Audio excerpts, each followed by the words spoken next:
جنې پس خیال شو چې وی قتل بابا دا پردو کورونو ته ولې ګوري دا نیک بخت خوا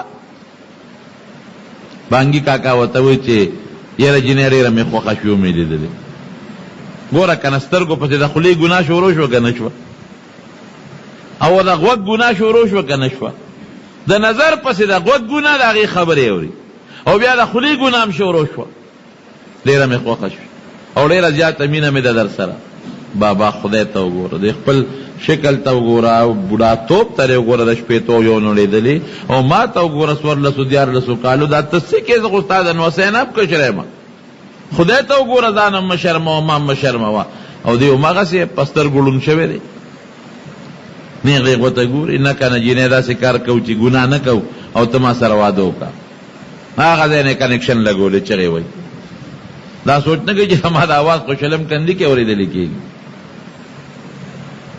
ای بوډ بابا تا ته څه کې ته روغې که لیونې نه بس نکاح وکړه نکاح خو جایز ده سمنه خو نه ده ته خو مسلمان او زه خو یهودڼه یم نو وایي څه بده خو نه ده د مسلمان نکاح خو د یهودڼې سره کېږي جنۍ ورته څه وایي وی ټیک ده ستا په مذهب کې خو د مسلمان نکاح د یهودڼې سره کېږي خو ما له زما ضمیر د اجازت نه راکړي چې د یهودي نه ما سوا بل چاته په نکاح شي زه به خپل مذهبي ته نکاح کېږي مسلمان سره نکاح نه کوم داسې وکړه جنۍ چې که پیسې دې خوښوي کور دې خوښي هغه زمانه کې د مهر چې ستاسې شرطي ما ته ووایه خو مهرباني وکړه ما سره واده وکړه جنۍ پوه شوې چې سړی خو نه وړي بار بار ورته وایي مهرباني بس جنۍ وی راشه یو شرط ورته کېره وی ښه بابا داسې وکړه چې نه مهر غواړم نه کور غواړم نه در نه بنگله غواړم نه پیسې کالي جامع اسم نه غواړم یو شرط دا منظور کرا زه د پوست نه د ښځې یم زه نکاح د سره تړم زه نه پلار سره صلاح کوم نه رور سره کوم نه مور سره کوم اوس د سره نکاح تړم د نن نه د ښځې یم راځه څه شرط د شاه به زه روايه ادا دی چې یهودي کېږي به اسلام به دې پرېږدي اسلام پرېږده او یهودي شه راځه اوس نه د ښځې جنۍ دا خو ډېر خطرناک شرط و ما خو 80 کاله بانګونه ویلي دي منځونه مې کړي دي او تهجد او روجې مې کړي دي دار څه پرېږدم لو کم په اوبو نه داسې نه کېږي که بل څه شرط یې راته وایه هر شرط چې دي منم خدا مهرباني وکړه دا شرط پرېږده یهودان ورته وایي چې که دا شرط منې ښه که نه کوزېږه ما ته دې خوا مه ګوره خیر دی ورته کلک شو خوند یې ونه کړ چې خوند یې ونه کړ ویم دا یو شرط ویم دا شرط دی وی ټینګ یې پې وی یو وی ښه اسلام ایمان مې پرېښود یهودي شوم درله دا د څه ګناه وه د سترګو ورپسې د څه ګناه شروع شوه د غوږ ورپسې د څه ګناه شروع شوه د ژبې ورپسې کفر لاړ کفر شو کفر دغه د سترګې ګناه نه کفر ته خبره لاړه او خوشحاله دی بابا چې د یاره بغیر مهر نه په یو پوټي ټکي راته ښځه میلاو شوه د هغه پوړی نه را کوزېده خپی خوی د لاندې را پرېوت سر د لاندې راغې دا سټې لاندې شو خپې پې د پاته شوې مردار شو مړ شو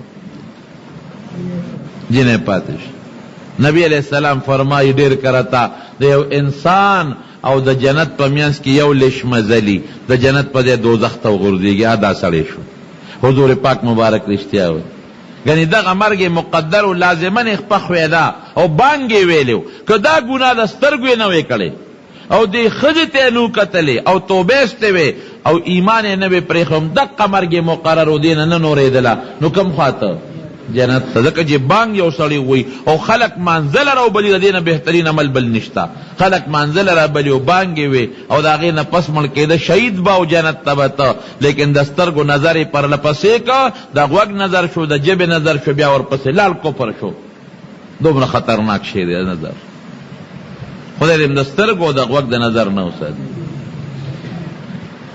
نن سبا الکانو سره موبایل دی موبایلو کې تصویر دا د سترګو نه ګوزینا جنکو سره موبایل دی په هغه کې تصویر دا زینا ده د سترګو تصویر والا موبایل تصویر ته ګورې اخباری تصویر ته ګورې د رسالې تصویر ته ګورې او ته په هغې خپل خواهش ته ته وایي چې شا به ګوره وته او د ګناه نظر کې دا ټول جرم دی تصویر خاصم ګناه ده او بیا د الک چې د جنۍ تصویر ته ګوري او جنۍ د الک تصویر ته ګوري زنا شوه زنا خطرناکه زنا ده لعنت د خدای پې ورېږي. ګناه کبیره ده، وړه ګناه نه ده، غټه ګناه ده.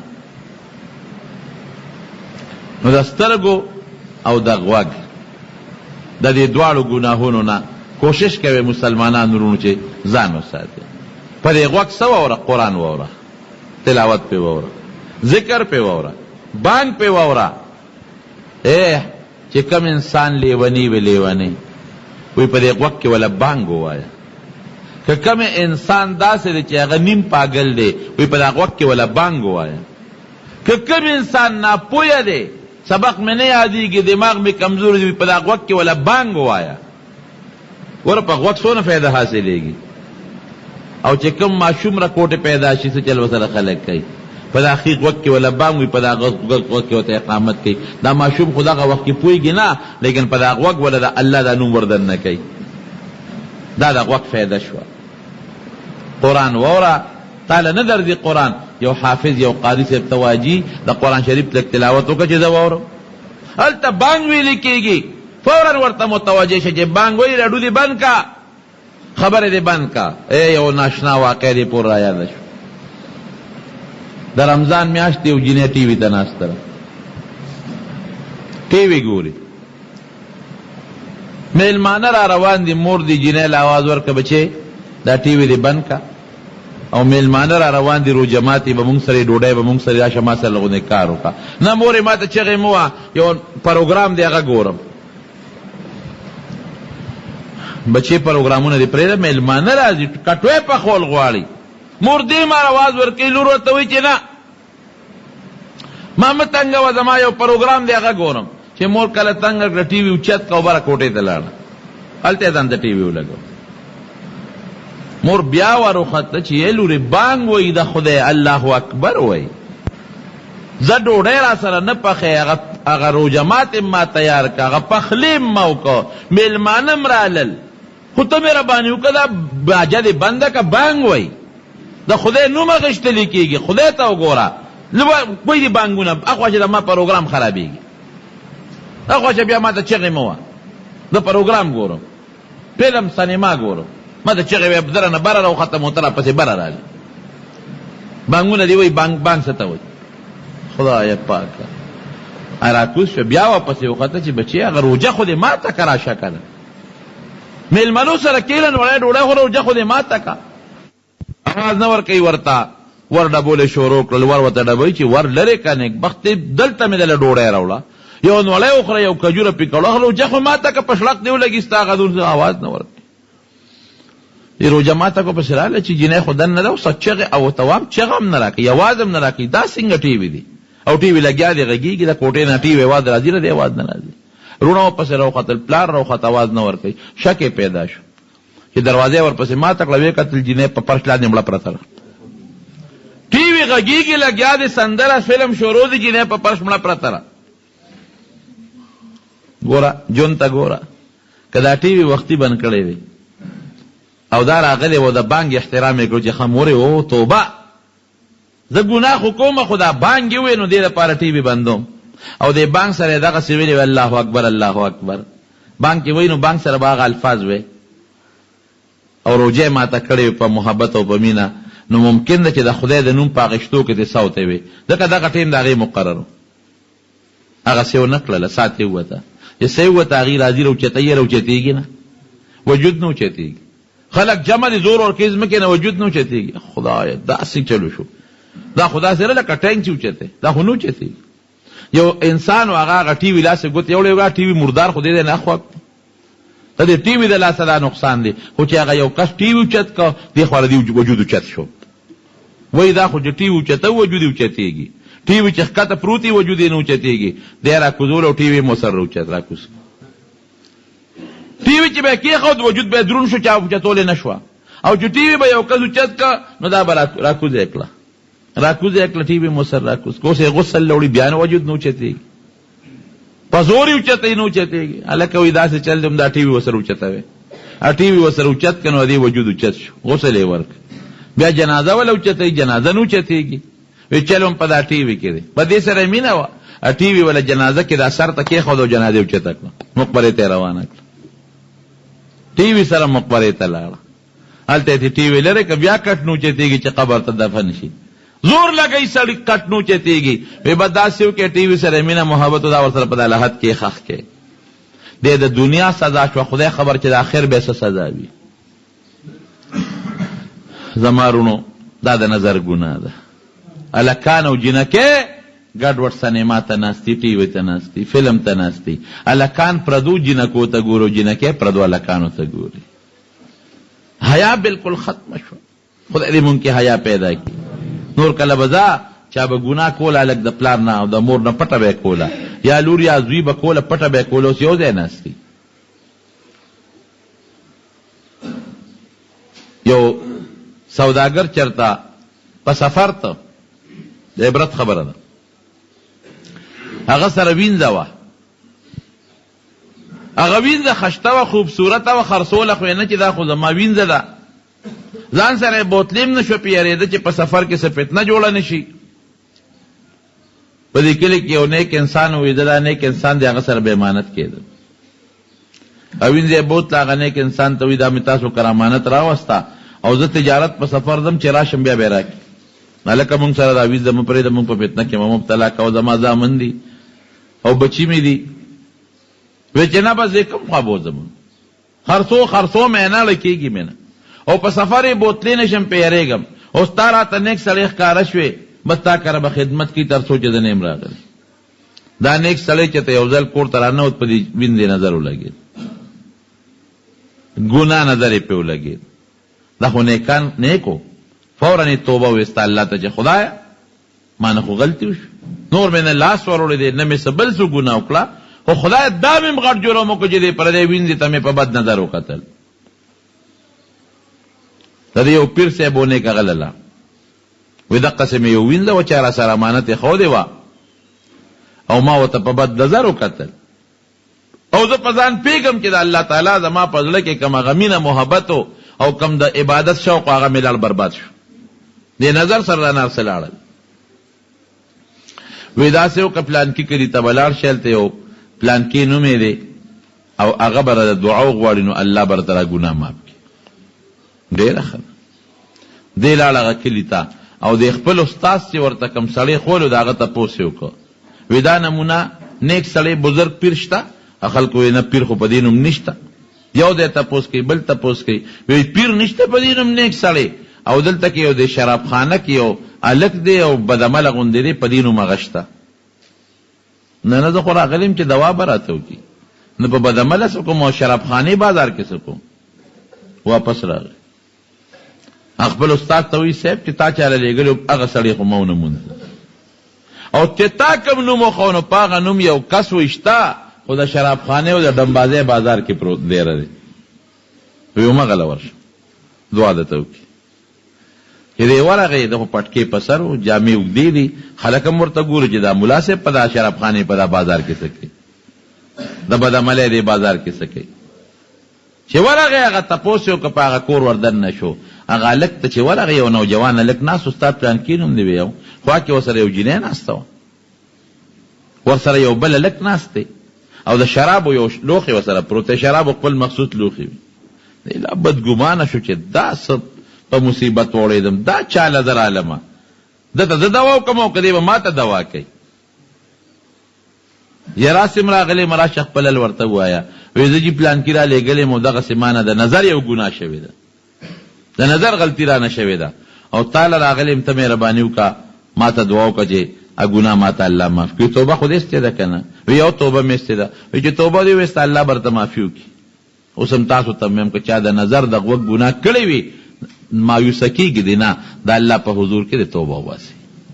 یو 2 رکعاته صلات توبه دې وکړي نفل، او د هغې نه پس دې توبه وباسي چې یا الله که ما په غوږ یا په سترګو داسې ګناه کړي خدای تې راته معاف کړي. د ژوند او د مرګ هېڅ پته نه لګي.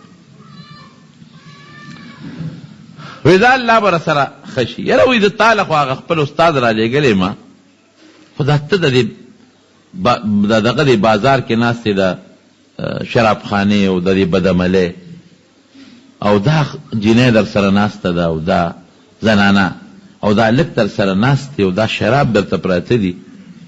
هغه وی دا زنانه چې دا د ما مور ده، دا پردی نه ده. او دا هلک چې تا ولید دا مې زوی دی او دا چې ته کوم بوتل ما سره نه دی کې شراب نه دی ګیلاسې کې راواړوي دا پی دی سړی خو څه ناڅه پوه شو چې یاره څه بدګماني خو مې ختمه شوه نو ته دلته څه له دی رهی ها رښتیا ده ورته خپل الله نه دی ویلی ده ورته لا ال نه دی ویل چې مانه دا ګناه شوې ده ده وی چې راځه ما په دې سړي نه به زه دعا غواړم که زه به ورته کوم نو دا تپوسونه یې ترې شروع کړو دلته څه له اوسېږي دلته څه له اوسېږي دلته څه کې نو هغه ورته وایي په جواب کې سړی وایي دلته ځکه اوسېږم د شرابخانې په دې بازار کې چې که چېرته داسې بار دیرومه نو بیا به خلکو وینځې را سره امانت کې ښودې نو زما به پیشق پیدا کېده دلته ځکه دیره یم او سړی خو واقعي نیک سړی دی او د کشف خاوند دی د کرامت خاوند دی وی حضرت دا ګناه ما نه شوې ده واقعي او تا د راغلي ما ته دعا وکړه دا مې دې پورې وی چې د هغه ځای نه چې کوم دی د نظر تهمتي تهمت د هغې نه هم ځان ساته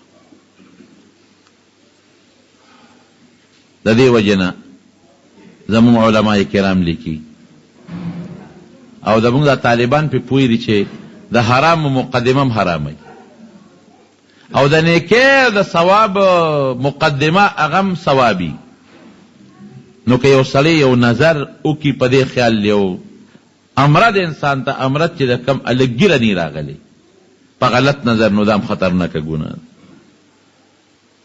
جینۍ ته نظر کول او غوږ کې ښودل چېره زه دا ګانه واورم په موبایل کې نن سبا خلکو دا څیزونه بند کړي دي که نه مخکې ورځو کې یو ځای کې لمونځ کو زه مخکې ولاړم په مازه کې دننه صیبه داسې ټنګار شروع شو که نه اوهو خدای پاکه او بیا بندېدم نه ټوله توجه د مونځ د هغه خلکو هم ګډه وډه شوه زمونږ هم ګډه وډه شوه اوس ناشنا لوبه وه سندره وه خدای دا چا دا دومره ظالم څوک دی هلکه دا ولې دا د رنګټون چې لګی نو د هغې په ځای باندې چې تا بل څه ټکې ولګوه ته ګانه ولې لګې ډېر خلک په دې موبایلو کې سندرو اواز کېږي داسې ده که نه ده یې سلام هم وګرځو ما دعا کوله د بدقسمتۍ نه د هغه سړي هغه موبایل بیا ټنګار شروع کړه هغه ګانه بیا شروع شوه چې شروع شوه چې ما ورته وکړه یو بوډا سپین ګیری و بوډا سپین ګیری و ته یقین کوه لاسونه یې رپېدل هغه جیب نه هغه دغه راوویسته و هغه دغه یم هغه موبایل یم لکه د مړس په پنجره کې بند کړی و خلطه کې بند کړی و کله به تار یو خوا راښکه و کله بل خوا حیبت هم په غریب راغی کله به بل خوا راښ کله بل خوا خلکو مو ته وکتل یا بابا یا د خدای نیک بخته د قبر په غاړه ولاړې دا او یو اتیو سلو کالو نه عمر به زیات و غالبا دا ته څه کې دا د غوږ ګناه ده په دې څه سندره دې واورېده او یا دې ونرېده په دې څه نو بعضې څیز کې تا ته څه فایده نه میلاویږي ګناه دې کېږي دغه ګناه نه ځان ساته نو د نظر ګناه او دارنګې د غوږ ګناه دا دواړه ډېر خطرناک جرم دی د دې نه ځان ساتئ او دا بیا نورې خطرناکې ګناه ته مبضي کېږي او غلطې ګناه ته رسېږي د دې نه ځان ساتل پکار دی او د غوږ ګوره ډاکټر له چې زنانه بوځی لاول کوشش کوي چې زنانه ډاکټر زنانه ته وښایي خو که چېرته نه پیښیږي یا د علاج ډاکټره ښځه نشي کولی ډاکټر سړی هم بوتلی شي بیا خو کوشش وکړه چې په پرده کې سړی دې ورسره لاړ شي خپل په پرده کې ځان په پرده کې کړي او هغه ډاکټر ته وښایي او ډاکټر له هم پکار دی چې دې علاج کوي د زنانه مثال په طور د ضرورت په وخت کې داسې نظر دې ورته کوي لکه د خپل خور په شان دی کوشش ته دا کوي چې مخ ته ورله نظر ونه کړي یا اندامونو ته ورله نظر ونه کړي نظر دې ښکته کړي دا دیني مسایل دي دا ټنګه ټونګه اورېدل او ټي وي ته ناسته او په موبایل باندې فلمونه کتل او په کمپیوټر باندې فلمونه کتل او پردو جنکو ته کتل دا سخت جرم دی یا په اخباراتو کې بعضې وخت کې غلط تصویرونه راځي ګنده تصویرونه راځي هغې ته کتل او یا بعضې خلکو په خپلو کورونو کې ځان له تصویرونه اویزان کړي د ډمانو تصویرونه او ډمو تصویرونه دې کې څه فایده رالو ته اویزان کړئ تصویر اسم په کور کې لګول ګناه ده بیا د ډمو تصویرونه لګول ګوره د خدای د رحمت فرشتې نه راځي د خدای د قهر او د خدای د غضب فرشتې راځي نو چې کوم ځای د الله د رحمت فرشتې نه راځي او د خدای د قهر او د غضب فرشتې راځي، هغه ځای باندې د خدای رحمتونه نه ورېږي او د خدای قهر او لعنت ورېږي، د خر ورځ به څوک چېرته وموني.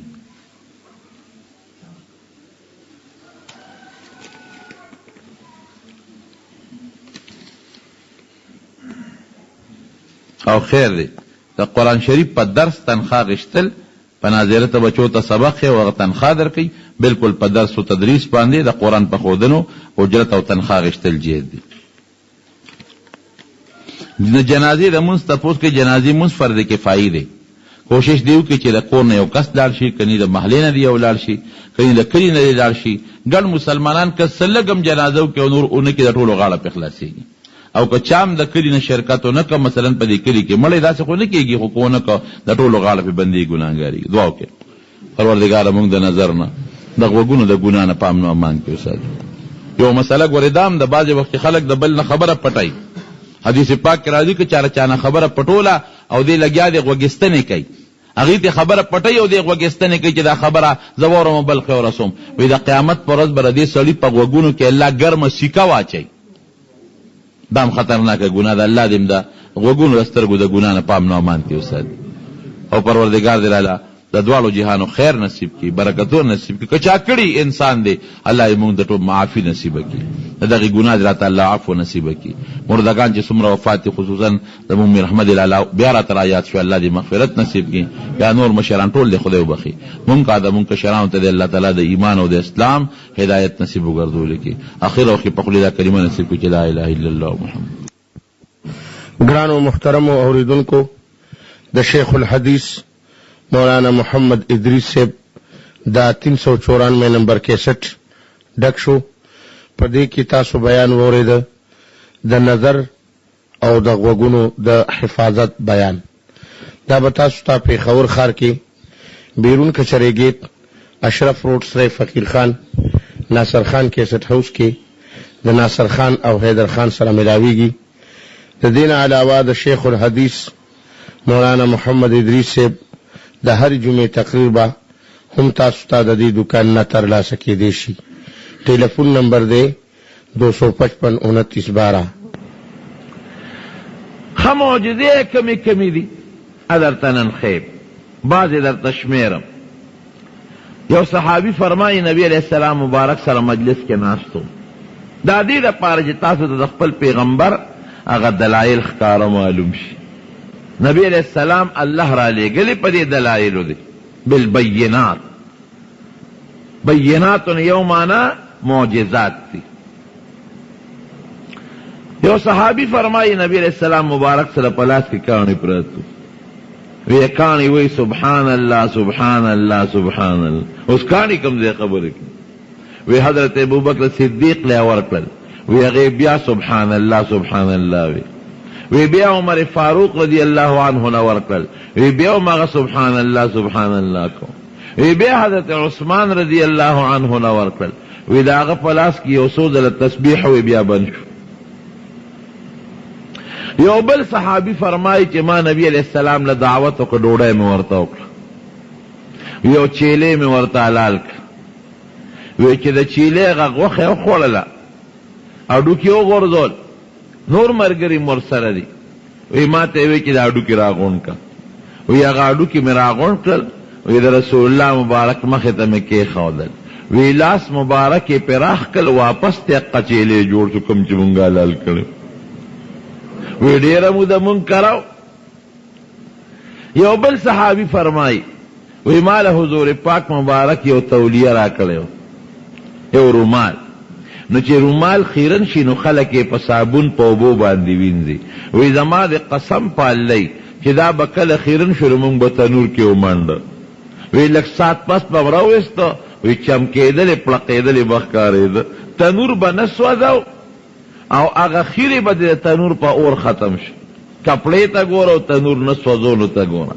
نو زه اکثر طالبانو ته ویم د کوم رومال سره چې د رسول الله مبارک لاس جنګېدلی دی هغه په تنور نه سوځي، نو کومو صحابو سره چې لاسونه جنګېدلی دي او نظر مبارک یې پې لګېدلی دی نو هغه خلق او هغه وجودونه به د جهنم په اور سوځي. لا یمس النار او بنرسی اور اغا انسان تا چې کم انسان زلی دلیم یا کم انسان باندې زما نظر پریوتے دے. نبی کریم صلی اللہ علیہ وسلم فرمائے. حضرت ابو ہریرہ رضی اللہ عنہ دا نبی علیہ السلام جلیل القدر مرگر دے او محدث تا حدیث لوی استاذ 5300 او یا احادیث تے نقل 5300 او یا دمرا احادیث لکه دا قرآن شریف عمرہ دا دمرا احادیث استاذ دے او دا نبی علیہ السلام مبارک سره وقت کم تیر شوه دے ذکر دی پا 67 ہجری کی راغلی دی مسلمان شوه دے او وفات دا نبی علیہ السلام دا پا 10 ہجری کی شوه دے تقریباً 4 کالا بلکہ دا دینا کم وقت دا پیغمبر علیہ السلام مبارک سره تیر شوه دے. نو خلقو با پی سوال کو وی وقت دی و سره کم تیر شوه دے او حدیث دی زیاد یاد دی داولی.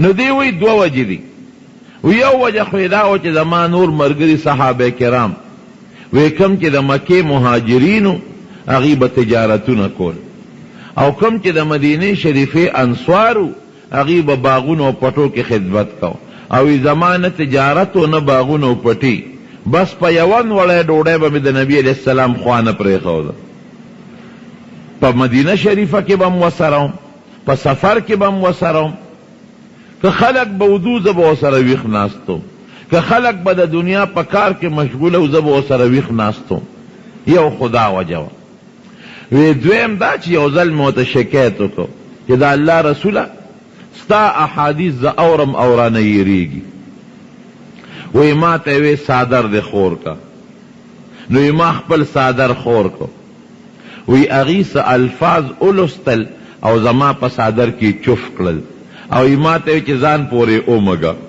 وی ما اغا سادر راواغشتا و دی خپلی سینے پوری میں اومگا وی زما دی قسم پا اللہ کداغی نپس زمان یو ٹکم دا پیغمبر علیہ السلام یر شوی دا سے حافظر علی رب العالمین مضبوط اکلا وی ذکر میرے حدیث یاد دی وی یوزل نبی علیہ السلام مبارک سرناستم اوگی شم دیر دیاد وی دا جمعات نبارو وطم وی حضرت ابو بکر صدیق رضی اللہ عنہ پا مخراغی وی ماتی دا یو آیت دا قرآن شریف تا پوسو کو وی اغا آیت رات را یادو راتا خوی میں چی دی براتوی رازل اول با ڈوڑے اخرونو بیا برات آیاتو خیم سوال خو میں دا ڈوڑے کونا وی ماتی وی رازا وی کورتے بوتلم وی دن ننوت واپس روت وی ماتی وی چی ابو حریرہ ما خو کور اندازو لگو لخو منکر دا خوراک سنشتا نزا ما سشتا و نستا و ندا کور دا بچو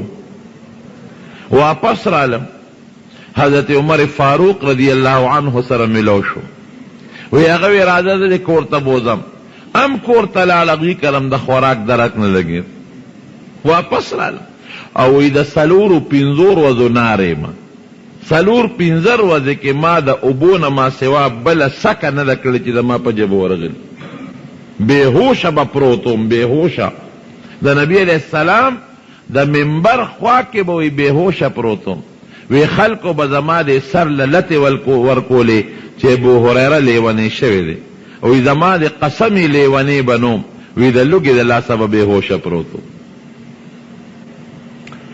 وی دی کہ نبی علیہ السلام مبارک راگے چراغے وی ماتی چه ابو حریرہ سدی میں چه دا اللہ رسول او گیم دیر زیاد نندرے مسلورم مروز دا چه من وڑے ندا خوڑلے وی رازا وی زور پسیشو وی کورتا ننوت واپس روت وی ماتے او فرمائل چه منکر خمس نشتا خطکین اللہ بخیر کی وی دی که یو زنانه یو جام پیرو لے گل یو جام پیو چه دا دا نبی علیہ السلام دا پارا پلان کے بی بی را لے گلی دی او اغوی دی دا پیوس کی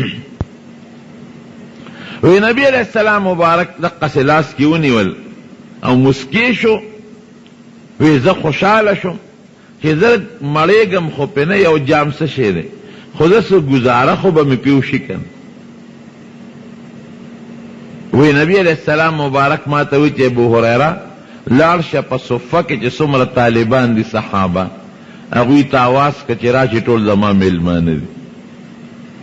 وی چې دا ټکې مې واورېده وی د نبي علیه السلام نه مې ډېره غټه ګیله پیدا شو. په خولې خو مې غږ نه شو کولی خو ګیله مې پیدا شوه چې صیب اوږې زیم، ډوډۍ له دې روستې زیم، د 3 ورځو نار زیم. او دا یو جام او د هغې صفې طالبان که دې پسې راغلل، زه بس خوش قسمته هغه انسان دی چې لومبې چاله په ګوتو ورشي. وی په دغه زمانه کې به زمونږ د صفې ملګري کم از کم 80 او زیات نه زیات 300 کسانو.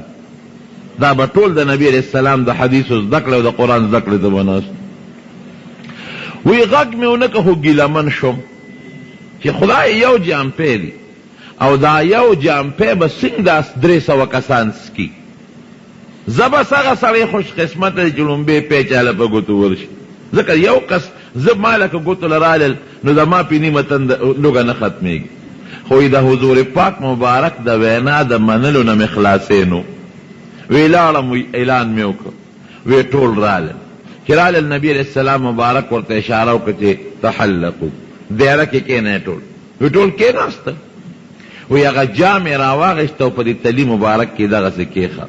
وی ما ته وی ابو هریره د ښي طرف نه شروع